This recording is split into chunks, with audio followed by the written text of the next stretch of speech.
आंध्र प्रदेश की लोक संस्कृति मंजूषा कला को लेकर मंजूषा महोत्सव का 4 दिवसीय आयोजन जिला प्रशासन व कला संस्कृति व युवा विभाग की ओर से भागलपुर के सैंडिस कंपाउंड मैदान में प्रारंभ हो गया है। आज मंजूषा महोत्सव का उद्घाटन भागलपुर जिला के सांसद अजय मंडल, प्रमंडलीय आयुक्त संजय कुमार सिंह, जिलाधिकारी सुब्रत कुमार सेन, एसडीएम धनंजय कुमार, डीडीसी कुमार अनुराग के अलावा कई पदाधिकारियों द्वारा सामूहिक रूप से दीप प्रज्वलन कर किया गया। साथ ही मंजूषा के 3 रंगों का बना गुब्बारे का बंच आसमान में उड़ाया गया। कार्यक्रम के दौरान लाइव डेमो के लिए 50 कलाकारों का चयन किया गया है, जो महोत्सव में मंजूषा चित्रकला को उकेरने का काम कर रहे हैं। साथ ही महोत्सव में 40 स्टॉल लगाए गए हैं, जिसमें 19 स्टॉल विभिन्न विभागों की ओर से लगाए गए हैं। वहीं 21 स्टॉल बुनकर मंजूषा कला सिल्क के कपड़े के लगे हुए हैं। मंजूषा कला के कलाकार 3 रंगों पीला, गुलाबी और हरे रंग को काफी बारीकी से कागजों, कपड़ों और मिट्टी के बने बर्तन पर उकेरते नजर आ रहे हैं। वहीं मंजूषा महोत्सव में किलकारी संस्थान की ओर से एवं क्षेत्रीय कलाकारों के द्वारा आंध्र प्रदेश की लोक संस्कृति पर आधारित सांस्कृतिक कार्यक्रम का आयोजन किया गया। सामने की कलाकार यहाँ पर मौजूद है मंजूषा, जो कि संस्कृति के संवाहक हैं। माननीय सांसद महोदय श्री अजय मंडल जी को उन्हें वो पौधा प्रदान करेंगे और प्रतीक्षित मोमेंटों इस मंजूषा महोत्सव के आरंभ में पौधा और प्रतीकी ये प्यारा क्षण है। और इसमें जो पेंटिंग की ये ऑन स्पॉट ये अभी जो लाइव हुआ है, स्टॉल लगाए हुए हैं सर बच्चों ने, और उसमें भी जो अंडर प्रिविलेज बच्चे हैं सब लोगों ने और बढ़िया अच्छा है। इसमें है कि जो यहाँ के जो लोकल कलाकार हैं, क्योंकि ये पेंटिंग जो है 7वीं शताब्दी का है और उस हिसाब से खास करके हम लोगों ने देखा, जो आपको भी जानकारी है, कि 3 रंगों से बनाया हुआ एक अनुपम कलाकृति है और लोगों का यह लोकल आर्ट है। और राज्य सरकार भी इसके लिए कृत संकल्पित है कि लोगों के आर्ट को किस तरीके से बढ़ावा दें। हम लोगों ने देखा है, लोगों ने काफ़ी मेहनत की है और काफ़ी अच्छा सजाया है। और एक निश्चित रूप से यहाँ पर जो है जिस तरीके की पेंटिंग है, खास करके हम लोग जो है बिहार में मधुबनी पेंटिंग को जान रहे हैं, लेकिन मंजूषा पेंटिंग उस तरीके से हम लोग अभी भी लगता है कि मेहनत करने की ज़रूरत है। और सबसे ज़रूरी है कि यहाँ के जो लोकल कलाकार हैं उनको आगे प्रोत्साहित करने की ज़रूरत है। इसके महोत्सव की आज शुरुआत हुई है। आप लोग सब लोग जानते हैं कि मंजूषा जो यहाँ का आर्ट फॉर्म है, उसकी न सिर्फ राष्ट्रीय स्तर पर, अंतर्राष्ट्रीय स्तर पर भी अब पहचान बनी है।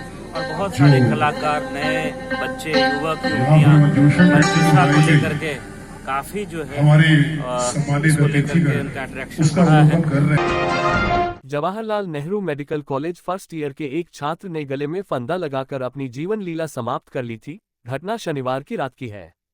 घटना की जानकारी मिलने के बाद छात्रों में काफी आक्रोश देखा गया, जिसको लेकर उन्होंने जस्टिस फॉर रंजीत रंजन के नारे लगाते दिखे और सभी मेडिकल के छात्रों ने मिलकर ओपीडी बंद कर धरने पर बैठ गए।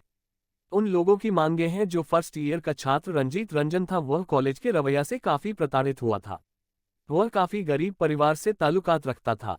वह किसी तरह पढ़ाई कर रहा था। कॉलेज प्रबंधन छात्रावास के लिए पहले ही शुल्क ले लेती है, लेकिन 2.5 वर्ष बाद उसे हॉस्टल देती है। कई मूलभूत सुविधाएं भी हॉस्टल में नहीं रहने के कारण फर्स्ट ईयर का छात्र काफी परेशान था, जिसके चलते उसकी पढ़ाई भी बाधित हो रही थी और परीक्षा में भी उसके पेपर खराब चल गए थे। वह काफी डिप्रेशन में था, जिसके चलते उसने यह कदम उठाया। इसको लेकर छात्र छात्राओं ने ओपीडी को बंद कर दिया, जिसको लेकर रोगियों को भी काफी परेशानियों का सामना करना पड़ रहा है। प्रदर्शनकारी छात्रों का कहना है, जब तक रंजीत रंजन को जस्टिस नहीं मिल जाता तब तक हम लोग यह प्रदर्शन जारी रखेंगे। हमारी मांग ये है कि जो स्टूडेंट है जो सुसाइड किया है, उसके पेरेंट को, उसको फैमिली सपोर्ट मिलना चाहिए और उसके लिए कंपनसेशन मिलना चाहिए। अभी तक अस्पताल प्रबंधक द्वारा नहीं, सबसे पहले का चीज़ तो फांसी पर लटका रहा, लेकिन कोई डिपार्टमेंट से कोई मिलने नहीं गया। और दूसरी बात कि हम लोग जब मतलब कल संडे था, कल शाम तक हम लोग जब स्ट्राइक किए, तब जाकर कोई मतलब कि जो यहाँ के एसडीएम है वो आए थे मिलने के लिए। और तब पर एक जूनियर हमारे बीच का फर्स्ट ईयर के बच्चे ने सुसाइड कर लिया है। तो हम लोग चाहते हैं कि जिस कारण से, हमारे हिसाब से जो कारण है कि वो बच्चा डिप्रेशन में था, तो हम चाहते हैं कि इस पूरे मामले की तह तक जांच हो। जो भी दोषी है उनको जो सज़ा मिलनी चाहिए वो मिले और उस बच्चे के फैमिली को फंड मिले। उस बच्चे कटनी को लेकर जो प्रयोग होता है और उससे संबंधित जो आंकड़े आते हैं उनका विभिन्न पॉलिसी बनाने या किसानों को लाभ देने वाली योजना के अंतर्गत राज्य स्तर पर डाटा बनाया जाता है। सरकार उन आंकड़ों का उपयोग करती है या कृषि विभाग उपयोग करता है। उसी कड़ी में जिलाधिकारी सुब्रत कुमार सेन ने भी कई स्थानों पर जाकर फसल का मुआयना किया। यह निर्देश विभाग से भी जारी की गई है कि हर जिला पदाधिकारी को इसका जायजा लेना है। वहीं जिलाधिकारी सुब्रत कुमार सेन ने कहा कि इस बार फसल अच्छी हुई है क्योंकि बारिश अच्छी हुई थी। इस डाटा को लेकर विभाग को भेज दिया जाएगा। कटनी को लेकर के जो प्रयोग होता है और उससे संबंधित जो आंकड़े आते हैं उनका राज्य स्तर पर यूज़ होता है और विभिन्न पॉलिसीज़ को बनाने में या किसानों को लाभ देने में उन आंकड़ों का सरकार उपयोग करती है, कृषि विभाग उपयोग करता है। तो उसी कड़ी में जिला पदाधिकारी को भी कुछ स्थानों पर जाकर के फसल कटनी के कार्यक्रम में सम्मिलित होने का विभाग का निर्देश है। उसी कड़ी में मैं यहाँ आया हूँ और आप देख भी रहे हैं कि इस बार फसल जो है अच्छी है, जैसा किसान भी बता रहे हैं पैदावार अच्छी हुई है क्योंकि बारिश इस बार बढ़िया हुई थी। तो जो आंकड़ा आएगा और पूरे ज़िले भर में भी विभिन्न पदाधिकारी जाकर के फसल कटनी से संबंधित आंकड़ों को संग्रहित कर रहे हैं, तो उन डेटा को हम लोग विभाग से शेयर करेंगे।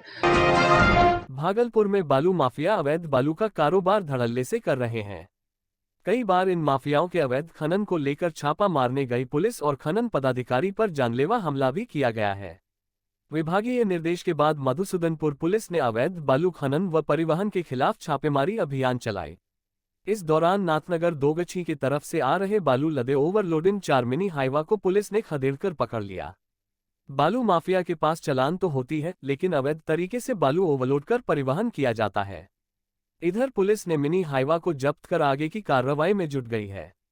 विभागीय निर्देश के बाद जिला पुलिस ने अवैध बालू खनन व परिवहन करने वाले माफिया के खिलाफ कार्रवाई शुरू कर दी है। अलग अलग थाना क्षेत्र से दर्जनों छोटी बड़ी गाड़ियां अवैध बालू परिवहन करने के आरोप में पुलिस ने जब्त किया है। गश्ती टीम में शामिल थाना अध्यक्ष विश्वबंधु कुमार, गश्ती पदाधिकारी रत्नेश सिंह एवं मधुसूदनपुर पुलिस के सशस्त्र बल के सहयोग से यह कार्रवाई की है। जिला जनता दल यू भागलपुर के सम्मानित अध्यक्ष विपिन बिहारी सिंह जी के अध्यक्षता में बैठक जिला कार्यकारिणी सह कार्यक्रम की तैयारी को लेकर आयोजित की गई।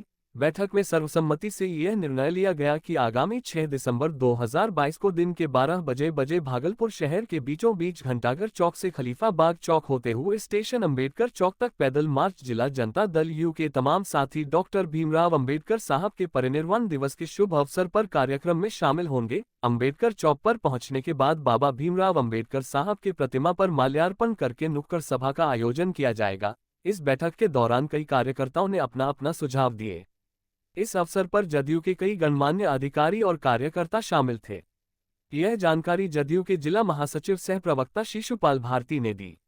प्रदेश के निर्देशानुसार जो कार्यक्रम तय है 6 दिसंबर को, जो माननीय हमारे बाबा साहब भीमराव अम्बेडकर साहब का परिनिर्वाण दिवस है, उस अवसर पर प्रदेश कार्यालय ने निश्चय किया है सभी जिला मुख्यालय में हम लोग संविधान बचाओ मार्च करेंगे और जिस स्थान पर बाबा साहब का स्टैचू है महानगर में उन्हें जाकर हम माल्यार्पण करेंगे और सबको जन जन तक बताएंगे आज संविधान खतरे में है, संविधान बचाने के लिए जनता दल यूनाइटेड संकल्पित है। देखिए, आज का हम बैठक का मुख्य उद्देश्य हमारा है जिला जनता दल यू का कार्यकारिणी का बैठक और उसके साथ साथ 6 तारीख को जो बाबा भीमराव अम्बेडकर साहब का परिनिर्वाण दिवस है, उसके उपलक्ष्य पर प्रदेश से जो निर्देशित कार्यक्रम है कि हमको बाबा भीमराव अम्बेडकर साहब की प्रतिमा पर माल्यार्पण करना है और शहर में पैदल मार्च करना है। इसी उद्देश्य से उसी बैठक की हम लोग और उस बैठक में उस कार्यक्रम की तैयारी को लेकर आज जिला कार्यकारिणी को बुलाए हैं। भागलपुर नवगछिया थाना क्षेत्र से एक दर्दनाक खबर देखने को मिली है, जहां पर एक आवारा कुत्ता नवजात के शव को मुंह में दबाए घूमता रहा था। जिसने भी इस मंजर को देखा वो सहम गया। बताया जा रहा है कि स्थानीय लोगों ने बड़ी मुश्किल से कुत्ते के मुंह से नवजात के शव को निकाला। फिर तुरंत ही इस घटना की सूचना पुलिस को दी गई।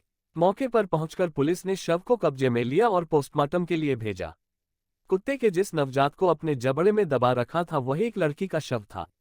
घटना सामने आते ही पूरे इलाके में हड़कंप मच गया।